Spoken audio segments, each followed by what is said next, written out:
Madhavi Madhavi sir ఇప్పుడు వినిపిస్తుంది sir. వినిపిస్తుంది సార్. ఓకే మాట్లాడుకుందాం. Okay okay okay.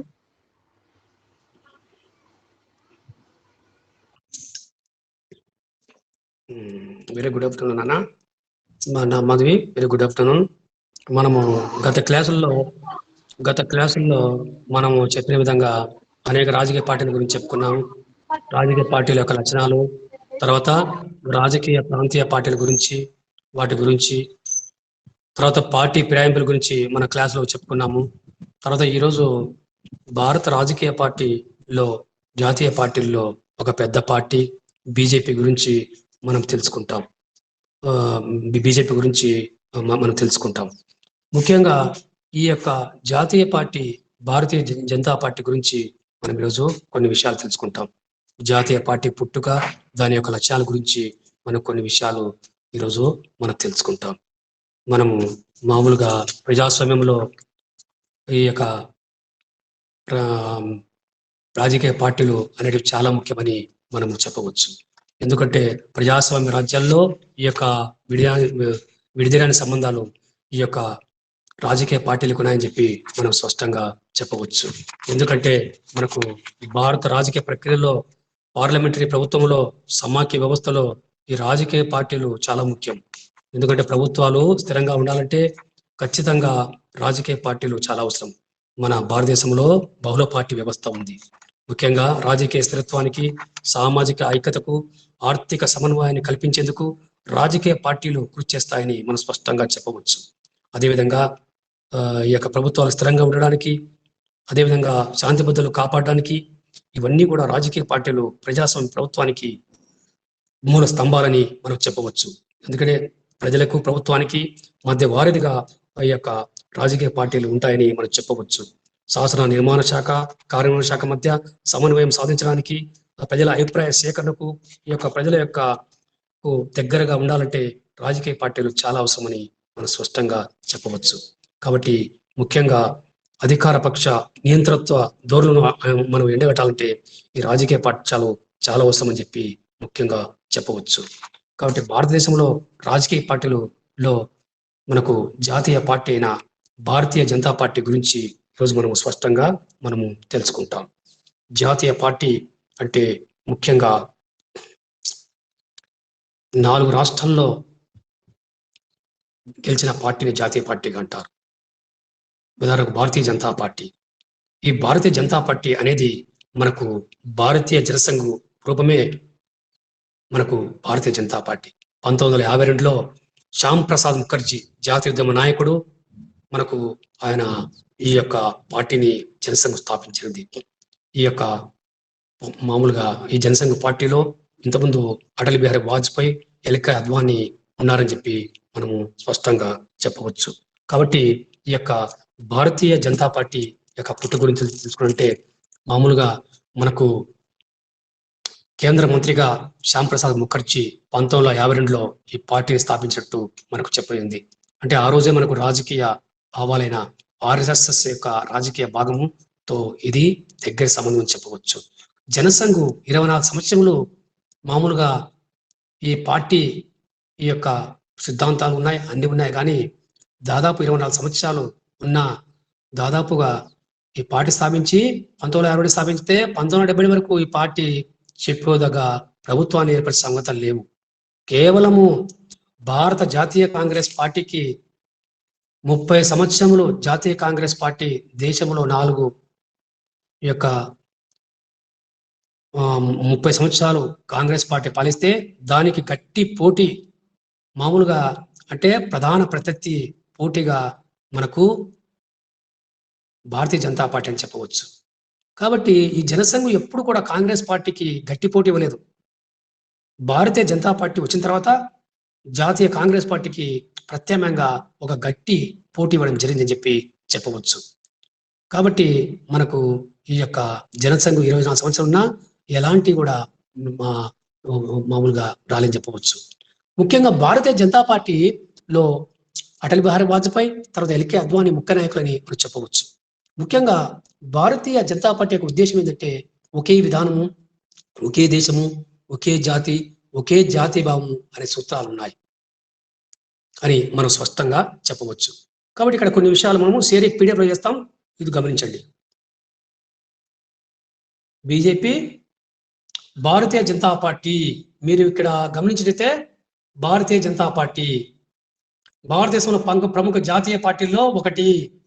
1980లో ఈ ప్రారంభించిన ఈ పార్టీ దేశంలోని హిందూ అధిక సంఖ్యాక వర్గం యొక్క మత సాంఘిక సాంస్కృతిక విలువల పరిరక్షణకు ధ్యేయంగా చెప్పుకుంటుంది.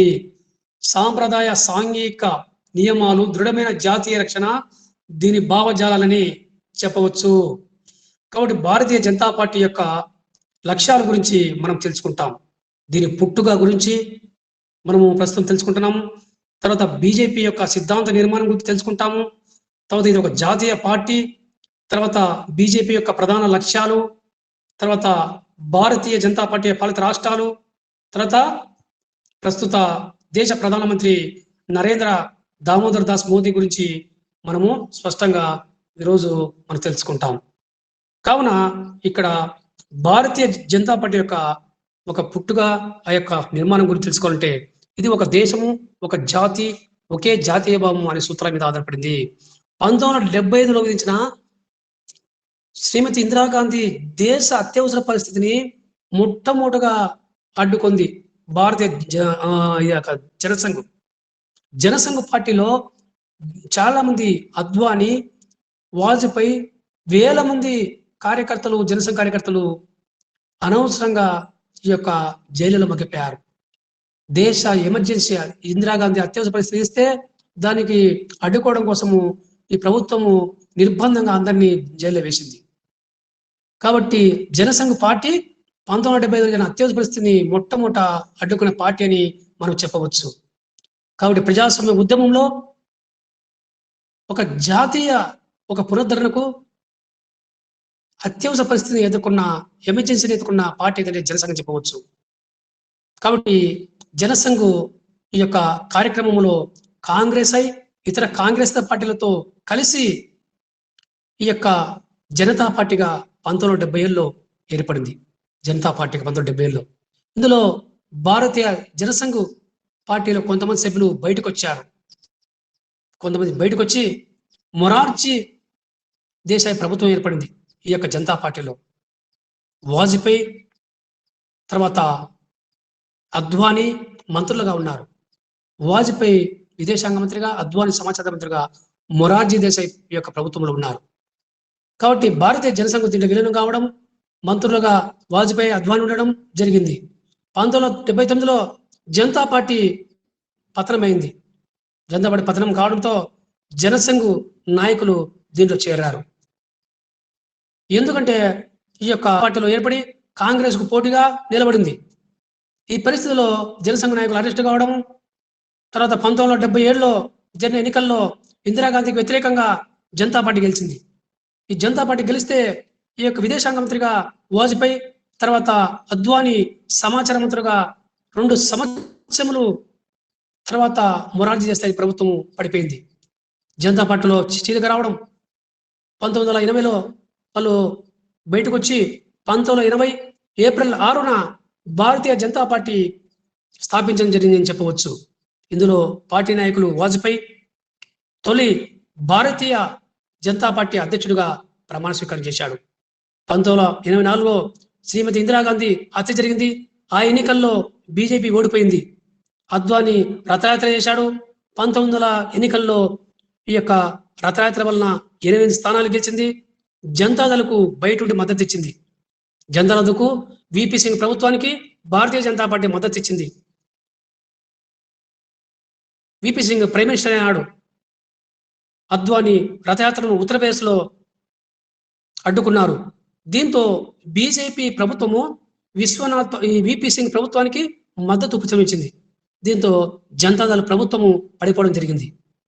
ఈ విధంగా మనకు ఈ యొక్క పార్టీ మనకు 1980లో ఏప్రిల్ 6న బీజేపీ ఏర్పడింది చెప్పవచ్చు. ఈ పార్టీకి మంచి క్రమశిక్షణ కార్యకర్తలు ఉన్నారు. తర్వాత నిబద్ధ కార్యకర్తలు ఉన్నారని చెప్పవచ్చు. 37 మంది సభ్యులు ఉన్నారు. ఒక అధ్యక్షుడు. బీజేపీ పార్టీ 4 జోన్లుగా ఉందని మనం స్పష్టంగా చెప్పవచ్చు.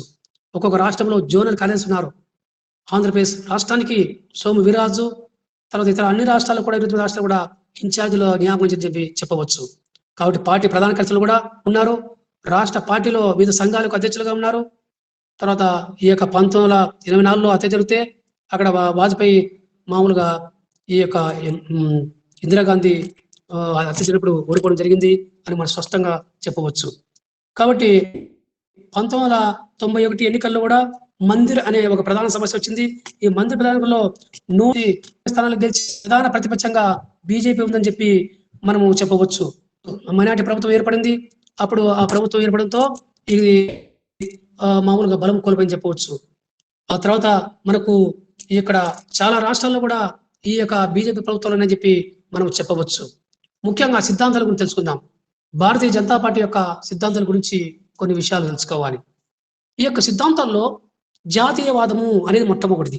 తర్వాత దేశ సమైక్యత, ప్రజాస్వామ్యము, సామ్యవాదము, లౌకికవాదము, గాంధేయవాదము, తర్వాత ఇవన్నీ మూల స్తంభాలు అని చెప్పవచ్చు.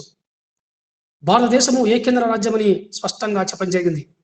తర్వాత అల్పసంఖ్యాక ముస్లిం వర్గాలకు వారి ఆస్తులకు ప్రత్యేక రక్షణ సదుపాయాలు కల్పించడం, తర్వాత సంపూర్ణత, సుచరణ, ఈ యొక్క స్వరాజ్యం స్థాపించుట, తర్వాత జమ్మూ కాశ్మీర్లో 370 ఆర్టికల్ను రద్దు చేయాలని చెప్పి ఆ రోజే ఒక సిద్ధాంతం లక్ష్యాలుగా భారతీయ జనతా పార్టీ పేర్కొంది.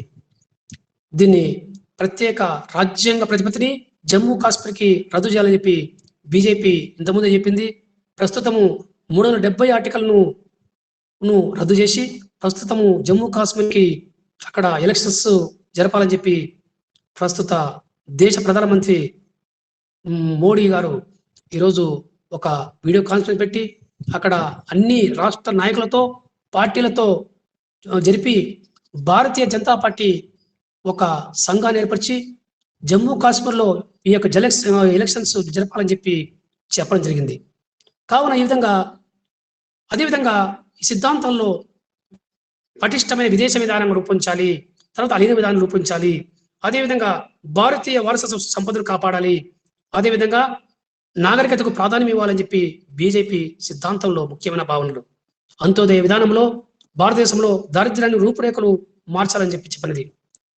ముఖ్యమైన ఒక సిద్ధాంతంలో లక్ష్యాల్లో ఉన్నది చిన్న రాష్ట్రాల ఏర్పాటు. జార్ఖండ్, ఉత్తరాఖండ్, బుందేల్ఖండ్ రాష్ట్రాల ఏర్పాటుకు ఇది దోహదపడని చెప్పి చెప్పవచ్చు. స్వదేశీ జాతీయ విధానాన్ని ప్రోత్సహించని చెప్పవచ్చు. పొరుగు దేశాలతో సంబంధాలు పెంచుకోవాలి. అణు సాంకేతిక విషయాల్లో భారతీయ దేశము అన్ని విధాలుగా ఒక స్వయంప్రతిపత్తి దేశంగా ఉండాలని చెప్పి కోరుకున్నది. కాబట్టి ఎన్నికల యొక్క చిహ్నము లోటస్. భారతీయ జనతా పార్టీ యొక్క ఎన్నికల చిహ్నం ఇది లోటస్. భారతదేశ సాంస్కృతిక విలువలకు, జాతీయ భావాలకు, హిందూ భావాలకు కట్టుబడిన పార్టీ ఏదంటే భారతీయ జనతా పార్టీ అని మనము స్పష్టంగా చెప్పవచ్చు. కాబట్టి భారతీయ జనతా పార్టీ యొక్క పుట్టుక యొక్క తర్వాత దీని యొక్క సిద్ధాంతాలు మనం కొన్ని తెలుసుకున్నామని చెప్పవచ్చు. 1991లో మందిర్ సమస్య వచ్చింది. అప్పుడు 120 మంది ఆ యొక్క ఎన్నికల్లో గెలిచి ప్రత్యక్షంగా బీజేపీ ఉండడం జరిగింది. తర్వాత 1996 ఎన్నికల్లో బీజేపీ ఏం చేసిందంటే ఒక రాజకీయ పక్షంగా అవతరించింది. పెద్ద రాజకీయ పక్షంగా ఏర్పడింది 1996లో. అప్పుడు ఏర్పడిన తర్వాత మనకు రాష్ట్రపతి శంకర్ దయాళ్ శర్మ అప్పుడు వాజ్పేయిని ఈ ప్రభుత్వం ఏర్పాటు చేయమని చెప్పడం జరిగింది. ప్రభుత్వం ఏర్పాటు చేయమని చెప్తే లోక్సభలో విశ్వాసము పొందలేకపోయాడు వాజ్పేయి ప్రభుత్వం. 13 రోజులకే ప్రభుత్వం పడిపోవడం జరిగింది. కాబట్టి ఇక్కడ శివసేన, సమతా పార్టీ, హర్యానా వికాస్ పార్టీ అనే పార్టీలు ఇందులో మద్దతు ఇచ్చిన లోక్సభలో విశ్వాసం పొందలేకపోవడం జరిగింది 1996లోని మనము స్పష్టంగా చెప్పవచ్చు. ఈ విధంగా మనకు 1975లో ఏం జరిగింది, 1977లో ఏం జరిగింది, తర్వాత 1991 ఏం జరిగింది, 1996లో ఏం జరిగిందనే విషయాలు తెలుసుకున్నాం. కాబట్టి భారత దేశానికి స్వాతంత్రం వచ్చిన తర్వాత దాదాపు 30 సంవత్సరాలు కాంగ్రెస్ పార్టీ ఎటువంటి పోటీ లేకుండా పరిపాలన చేసింది, ఎటువంటి ప్రతిపక్షం లేకుండా పరిపాలన చేసింది. కాబట్టి అటువంటి జాతీయ కాంగ్రెస్ పార్టీకి ఆపోజిట్ గా జనతా పార్టీ రావడం జరిగిందని చెప్పి మనం చెప్పవచ్చు. 1980లో ఈ పార్టీ స్థాపించారు. ఏప్రిల్ 6న ఈ పార్టీ స్థాపిస్తే అనేక రకాలుగా కాంగ్రెస్ యొక్క విధానాలను, సిద్ధాంతాలను గట్టిగా పోటీచ్చిందని చెప్పవచ్చు. ఆ తర్వాత 2014లో నరేంద్ర మోడీ గారు దేశ ప్రధాని స్వీకరించారు. 2019 ఎన్నికల్లో దేశ ప్రధానమంత్రిగా శ్రీ మోడీ గారు ప్రమాణ స్వీకారం చేశారు. ఈ విధంగా మనకు ఈ యొక్క భారత రాజకీయ పార్టీ యొక్క సిద్ధాంతాలు యొక్క లక్ష్యాల గురించి మనం కొన్ని విషయాలు మనం తెలుసుకున్నాము. ఆ తర్వాత మనకు కొన్ని విషయాలు కూడా తెలుసుకోవాలి. ఆ తర్వాత ఈ బీజేపీకి హిందూ జాతీయవాద మద్దతు లభించింది. ఆ తర్వాత 1929లో ఎన్నికల్లో 26 స్థానాలు గెలిచి నేషనల్ ఫ్రంట్కు మద్దతు ఇచ్చింది. తర్వాత రాజీవ్ హత్య జరిగింది 1991లో. ఆ యొక్క ఎన్నికల్లో రామ్ రోటీ ఇన్సాఫ్ అనే విధానంతో 117 స్థానాలు గెలిచింది. 1992లో డిసెంబర్లో బాబ్రీ మసీద్ విధ్వంసంలో బీజేపీకి హిందూ జాతీయవాద ప్రజా మద్దతు లభించింది. హిందూ జాతీయవాద ప్రజా మద్దతు లభించింది. 1996లో బీజేపీ బలం పెరిగి 1995 ఎన్నికల్లో ప్రాంతీయ పార్టీల మద్దతుతో వాజ్పేయి ప్రభుత్వము మామూలుగా పతనం కావడం జరిగింది. తర్వాత మనకు 1999లో ఎన్నికల్లో ప్రాంతీయ పార్టీల మద్దతుతో వాజ్పేయి ప్రభుత్వము మామూలుగా ఈ పతనం కావడము. తర్వాత 1999లో ఎన్డీఏ కూటమి ఏర్పడి జాతీయ ప్రజాస్వామ్య కూటమి ఏర్పడింది 1999లో. ఎన్డీఏ కూటమి అంటే జాతీయ ప్రజాస్వామ్య కూటమి. ఈ కూటమి BJP, AIADMK all India, Anna DMK, తర్వాత బీజేడి, బిజు జనతాదళ్, జేడి జనతాదళ్, తర్వాత ఎండిఎంకే, తర్వాత MNF, NPF, SAD, SS, TDP అంటే తెలుగుదేశం పార్టీ.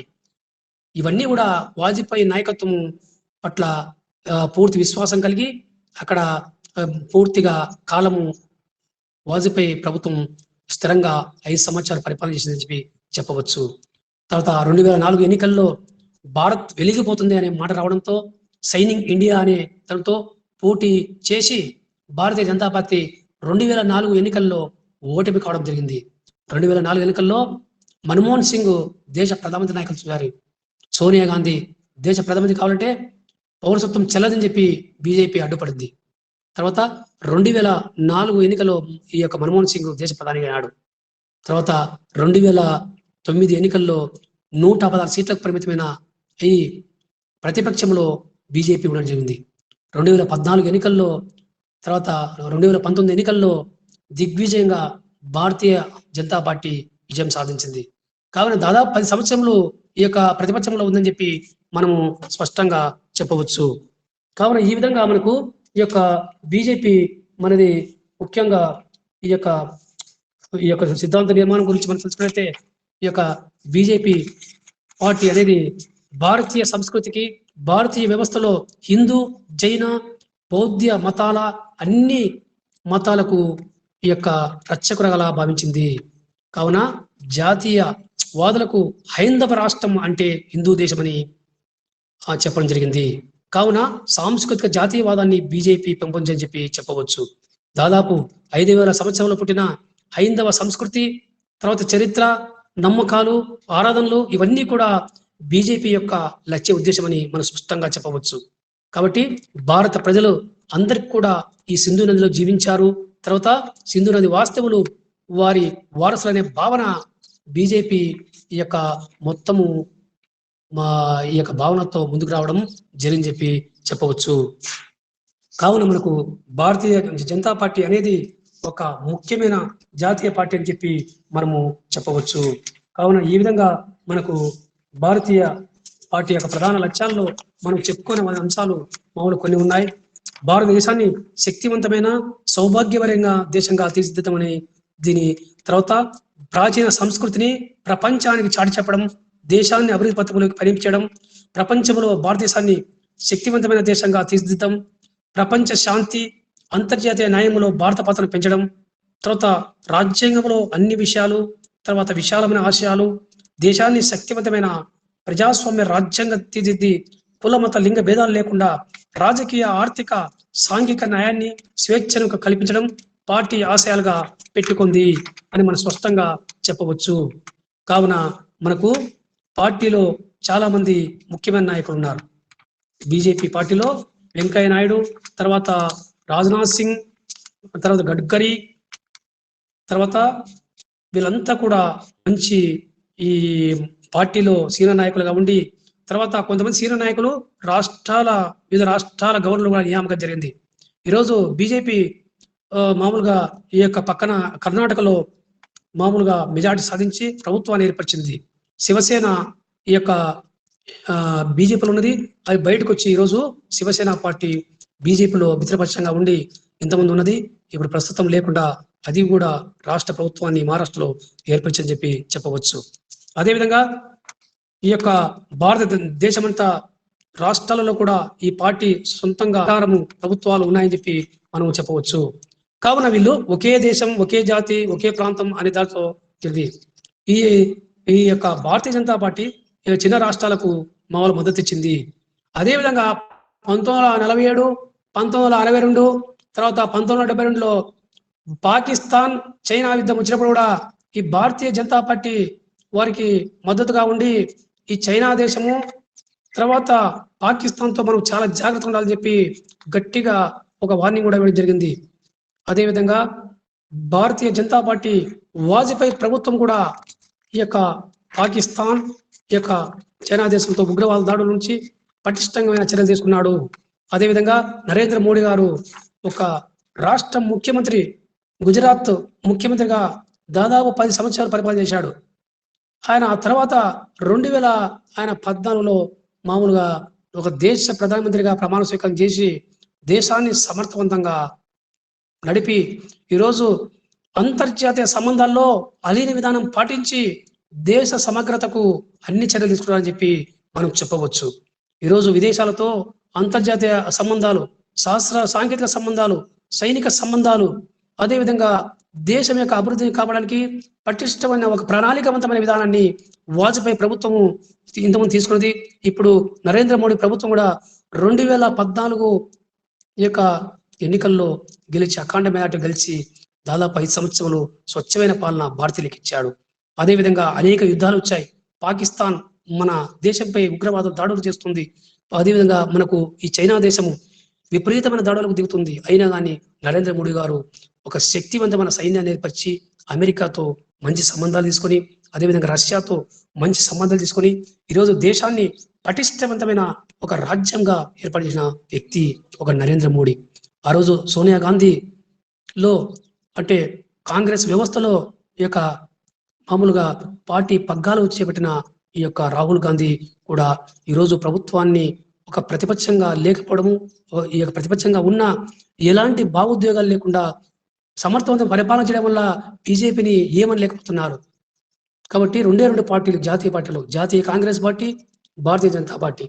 కావున ఈరోజు ఒక సమర్థవంతమైన నాయకుడుగా దాదాపు 10 సంవత్సరాలు ముఖ్యమంత్రిగా పరిపాలన చేసిన ఈ యొక్క మోడీ గారు ఈరోజు అంతర్జాతీయ యొక్క సంబంధాల్లో, ఐక్యరాజ్య సమితిలో సుదీర్ఘంగా ఈ యొక్క విదేశీ పర్యటన చేయడం, వివిధ రాజ్యాలతో నదీ జలాల ఒప్పందాలు, తర్వాత అంతర్జాతీయ ఒప్పందాలు చేసుకొని మన భారతదేశం కూడా వివిధ రాష్ట్రాలతో వీడియో కాన్ఫరెన్స్ చేయడం, అదేవిధంగా పటిష్టవంతమైన ఒక ప్రణాళిక విధానాన్ని ఏర్పరచడంలో ఆయన ముందడుగున్నాడు.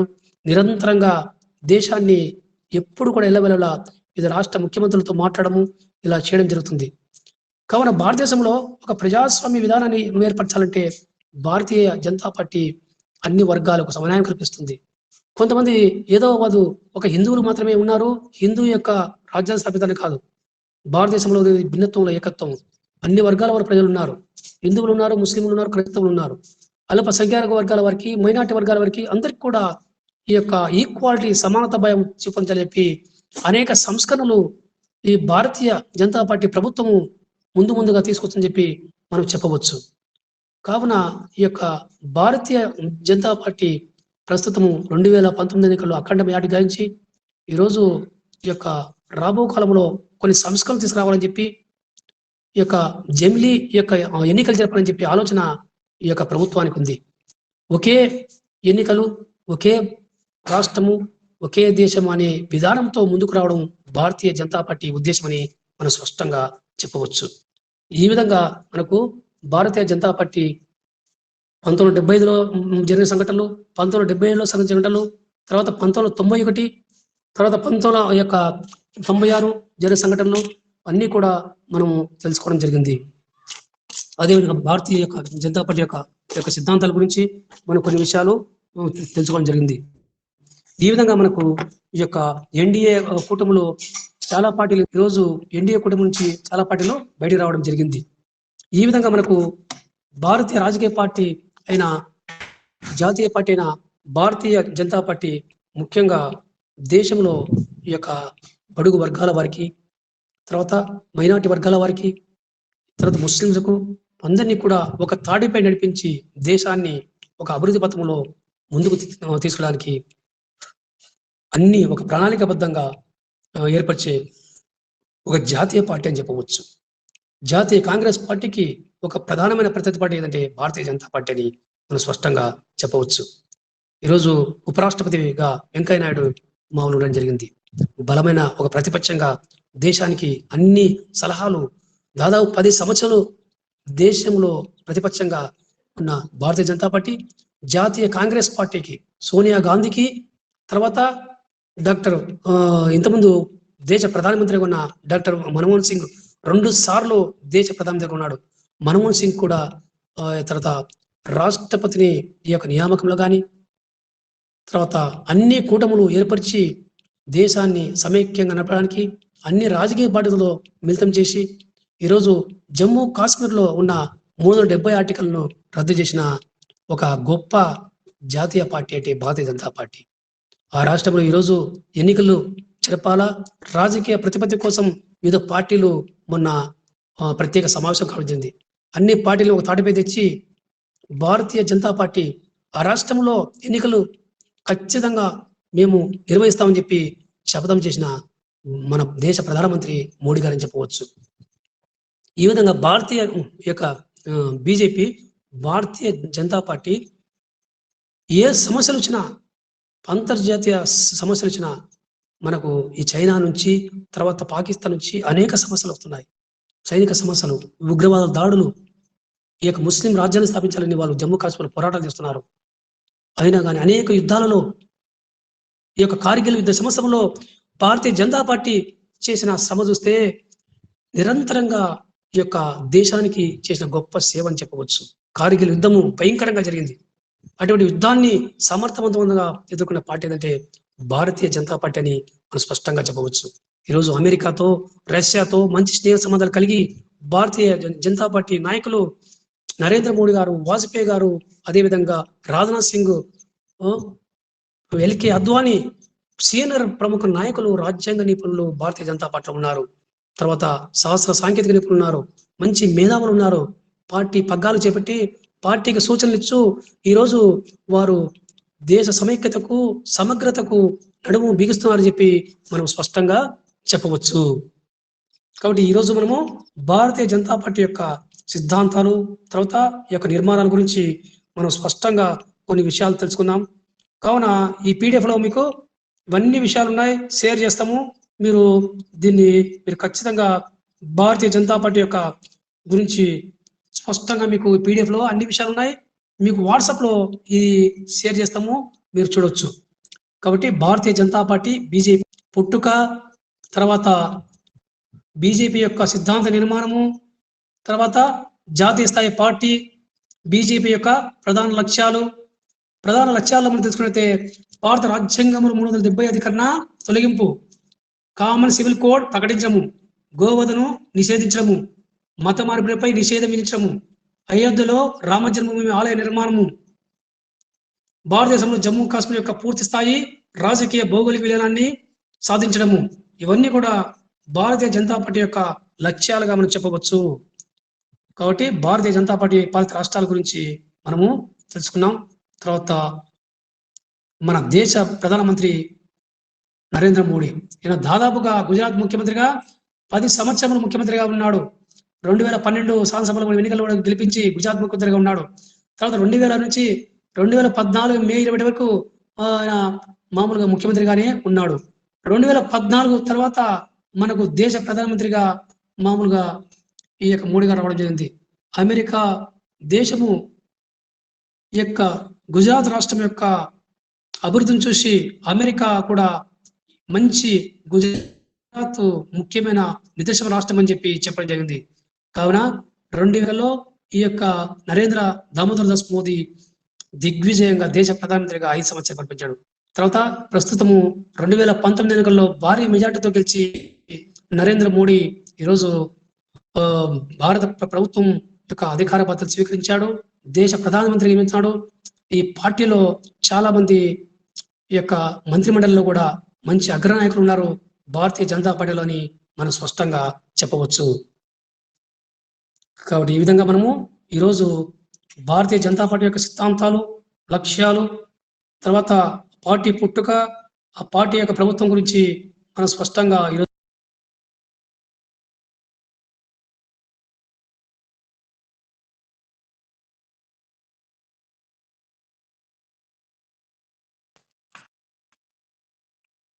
ఫోటోది మాధవి ఫోటో